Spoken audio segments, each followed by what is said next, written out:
اهلا بيكم في فيديو جديد من سلسله فيديوهات اعلى 10 نيتشات اسبوعيه. زي ما اتعودنا في سلسله الحلقات دي واللي بننزلها كل يوم اربع ان احنا بنتكلم على الاعلى 10 نيتشات ممكن تصمم عليهم الاسبوع اللي بتنزل فيه الحلقه. ومن ال10 نيشات دول بيكون في 5 ايفر جرين نيش و5 ترندنج نيش. النهارده الاربع 24 نوفمبر 2021، واتمنى من ربنا انك تعرف تحقق مبيعات على النيشات دي.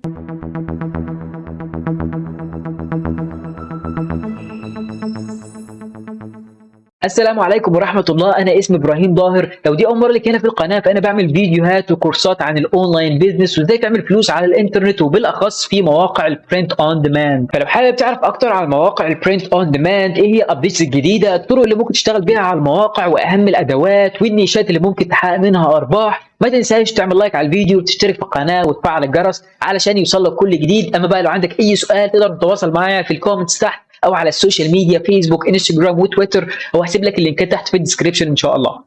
نرجع بقى لموضوع حلقتنا النهارده. انا عليا اعمل ريسيرش على النيشات والمجالات اللي عليها منافسه قليله واللي انت ممكن تحقق منها ارباح، وانت عليك تتاكد من الكوبي رايت والتريد مارك، وبقى كده تبتدي تصميم. طبعا لازم افكرك ان احنا حاليا في فتره المناسبات واخر السنه، والسايبر ماندي والبلاك فرايداي جاي يوم الجمعه والسبت اللي جايين، وكمان الكريسماس جاي في شهر ديسمبر، في اخر ديسمبر يعني. فدي فرصه كويسه جدا انك تبدا تزود من عدد تصاميمك وتصمم على كل النيشات، وبالذات الايفر جرين نيش بشكل اساسي، لان هي دي النيشات اللي بتقدر تبيع فيها وتفضل معاك كمان طول السنه، سواء حتى بعد فتره المناسبات. مش بقول لك صمم على الكريسماس او بقول لك صمم على البلاك فرايداي، بقول لك صمم ايفر جرين نيش، صمم على كل المجالات اللي تقدر تصمم عليها بشكل كويس علشان المبيعات بتزيد بشكل كبير خلال الفتره دي. ومن غير ما اطول عليك يلا بينا.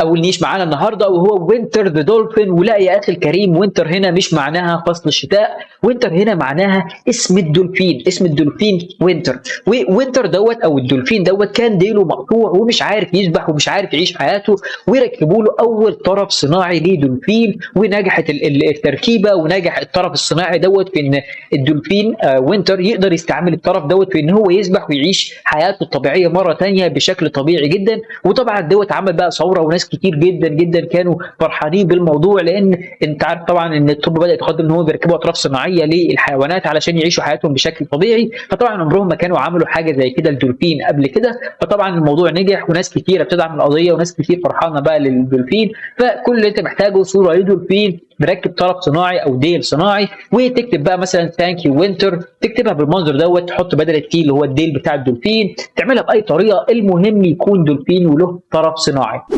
النيش التاني معانا الاسبوع ده وهو life is too short to drink bad coffee. وطبعا انا اتفق مع النيش ده 100%. ومعنى النيش ان الحياه قصيره ان انت تشرب قهوه سيئه او قهوه وحشه. طبعا النيش ده بيتكلم عن القهوه، ودي طبعا فرصه كويسه انك تيجي تعمل تصاميم على نيش زي دوت، لان حتى بعد الترند القهوه بتفضل مكمله طول السنه، فدوت يعتبر ايفر جرين على ترند النيشز في نفس الوقت. بس هو ترند معانا الاسبوع ده. كل اللي انت محتاجه تكست بيز ديزاين، حاجه زي كده مثلا مفيش فيها اي مشاكل. ممكن تعمل تكست بيز ديزاين على نيش زي دوت. ممكن بقى تحط اي اليمنتس او عناصر صغيره للقهوه، حاجه مثلا زي المج ده او كوبايه القهوه ديت، كوبايه فنجان قهوه، الحاجات دي كلها بتبقى شكلها كويس. حاجه زي كده شكلها احترافي جدا جدا، ويبقى كمان لها طلب كويس. انها ممكن تشتغل على ستيكر على النوت بوك او على التليفون او حتى على الكمبيوتر او في اي مثلا مقهى او كافيه جديد بيفتح. فطبعا النيش ده هيبقى كويس جدا انك تيجي تستثمر وقتك فيه وتحط شويه ابداعات من عندك كده علشان تعرف تحقق مبيعات عليه. النيش الثالث معانا بقى الاسبوع ده وهو I'm a pharmacy student I have no life. يعني واحد بيقول ان هو طالب في كليه صيدله وما عندوش حياه، طبعا ان هم بيبقى عندهم دراسه ومذاكره كتير، فتقريبا حياته كلها بتبقى مذاكره.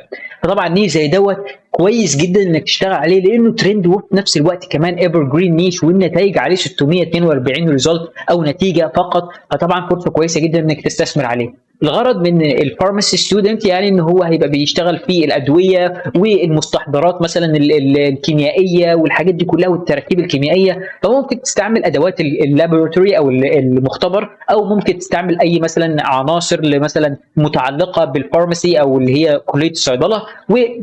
طبعا مع الكلام اللي مكتوب اللي هو ايه I'm a pharmacy student I have no life. هتلاقي طبعا في تصاميم كتير جدا شكلها وحش، بس حاجه زي كده من احلى التصاميم ومن اكتر التصاميم اللي عجبتني في نيش زي دوت. حاجه زي كده برضو شكلها كويس، ولو ان انا يعني لو كان بدل الاوراق الشجر دي بحاجات ثانيه مثلا لها علاقه بالطب كان يبقى شكلها احسن. المهم تكست بيز ديزاين مع شويه اليمنتس بسيطه هيخلوا شكل التصميم بتاعك حلو ان شاء الله. النيش الرابع معانا الاسبوع ده وهو يونيكورنز ار كول باترن. كلمه يونيكورن اللي هو وحيد القرن، وطبعا كلنا عارفين انه واحد من اكبر المجالات في مجال البرنت اون ديماند. وكمان كلمه باترن واللي هو النمط، بيبقى مجموعه اشكال او شكل معين بيتكرر برتم او نمط ثابت بحيث ان انت تقدر تشوفه، هو ده الباترن. طبعا لو انت جيت بسيطه هتفهم ده كل ده اسمهم باترنز. طبعا من زمان جدا ما شفتش نيش على ريد بابل في كلمه باترن او باترن ترند على ريد بابل من زمان جدا، فدي فرصه كويسه جدا انك تيجي تصمم على نيش زي ده، لانه يعني نيش كبير جدا جدا وفي ناس كتير بتحبه. طيب انواع التصاميم اللي انت حابب لازم تعملها حاجات زي كده، تجيب صور اليونيكورن وتحط شويه تفاصيل واورنمنتس صغيره، حاجه زي كده تصميم رائع جدا، حاجه زي كده تصميم رائع جدا. هتلاقي بقى في تصاميم كتير تقدر تعمل لها باترن وتكررها اكتر من مره. وما تنساش ان على ريد بابل في تول وانت بترفع تصميم تقدر تختار كلمه باترن ان انت تكرر التصميم او الصوره بتاعتك تكررها اكتر من مره على المنتج، في حين ان كان التصميم بتاعك صغير ومش واخد المنتج ككل. طبعا ما تنساش برضو وانت بتعمل ببلش للتصميم بتاعك او الباترن انك تظهره على منتجات يظهر عليها الباترن زي الماسكات، المخدات، الباك باك او شنط الظهر، وكمان الليجنجز. هي دي الحاجات اللي الناس كتير بتحب تشتريها وفي نفس الوقت بيبقى الشكل الباترن عليها كويس. النيش الخامس معانا الاسبوع ده وهو not friendly do not touch. والغرض من التصميم دوت انك هتجيب صوره او element لناس ما بيحبش او ما ينفعش انك تتفاعل معاهم او تبقى فريندلي معاهم، يعني ما يبقاش في تعامل بينكم. يعني ده الغرض من التصميم. هتلاقي في ناس كتير عاملين تصميم شكلها وحش مجرد انك تملى خانه، وطبعا ما تعملش الكلام دوت. حاول ان انت تعمل تصميم يا اما تكست بيز ديزاين بشكل خرافي بشكل رائع، هو دوت هيبقى يمشي على نيش زي ده، او تجيب بقى عناصر او elements ليه مثلا انواع من الحيوانات او حاجات معينه ما ينفعش انك تقرب منها او تلمسها. حاجه زي كده هي اللي تمشي على نيش زي دوت، غير كده هيبقى تضييع وقت من عندك. الخمس نيشات اللي جايين ان شاء الله هيكونوا ايفر جرين نيش، فخد بالك. النيش السادس معانا الاسبوع ده وهو كات مي سام سلاكس. كلمه سلاكس معناها بنطلون بس قماش، اللي هو بتاع الخروج بس قماش، هو دوت كلمه سلاكس زي البنطلون اللي انت شايفه هنا كده بالظبط، ده اسمه سلاكس. بس الغرض من النيش كله او الجمله كلها كات مي سام سلاكس، يعني بالراحه عليا شويه، او سيب لي فرصه اخد نفسي، او ما تضغطش عليا اكتر، او سيبني اريح شويه. ده الغرض من الجمله، او بيجي في سياق الجمله لما بتقال كات مي سام سلاكس في جمله، ده بيبقى الغرض من المعنى الجمله دي. طبعا زي كلمه جاست ان كيس، مش معناها جاست وجوه شنطه، لا، يعني بتبقى في حاله مثلا بتيجي بمعنى اخر. بس الغرض من النيش دوت انك تنفذ الجمله بشكل حرفي. يعني هتجيب السلاكس او البنطلون القماش دوت، وهتجيب صوره واحد بيقص البنطلون وتكتب فوقه كات مي سام سلاكس، يبقى انت كده نفذت النيش دوت بشكل حرفي. وده طبعا بيدي لمحه فاني او لمحه تضحك على نيش زي دوت. وبيبقى في ناس كتير جدا بتحب ان هي تشتريه، سواء كان على ستيكرز، على تي شيرت، ومنتجات ثانيه كتير. والميزه انه عليه 41 ريزلت بس على نيش زي دوت كل الناس عارفاه، فدي فرصه كويسه انك تيجي تستثمر عليه لانه هيبقى معاك طول السنه ان شاء الله.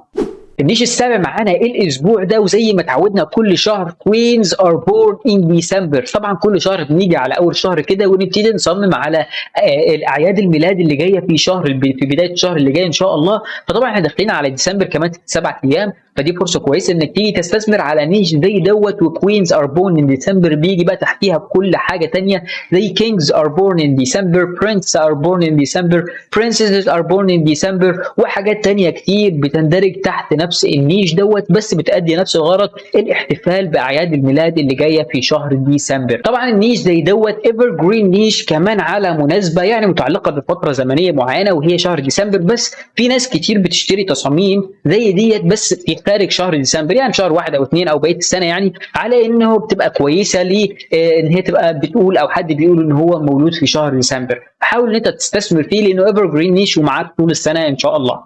النيش الثامن معانا الاسبوع ده وهو Just a Girl Who Loves Chocolate Milk. طبعا كلنا عارفين ان Just a Girl Who Loves دوت واحد من اكبر النيشات اللي في ناس كتير بتحب تشتري تصاميم عليها سواء على التي شيرتس او السويت شيرتس. فطبعا النيش بتاعنا بقى اللي هندمجه مع Just a Girl Who Loves هو Chocolate Milk او حليب الشوكولاته. في ناس كتير جدا بتحب حليب الشوكولاته، ومن الواضح ان مفيش تصاميم كتير جدا على ريد بابل بتدل على ان يعني بتدي فرصه للناس ان هي تشتري يعني على نيش زي دوت. فدي فرصه كويسه ليك انك تيجي تستثمر عليه، وبالذات ان عليه 59 ريزلت بس. طبعا ايفر جرين نيش زي ده هيبقى فرصه كويسه ليك ان انت ترانك فيه من اول ما يبتدي على موقع زي ريد بابل. كل اللي انت محتاجه علبه حليب شوكولاته زي كده او زي كده، وتكتب جاست جيرل هو لاف شوكليت ميلك باي شكل كان، المهم يطلع التصميم في الاخر شكله كويس.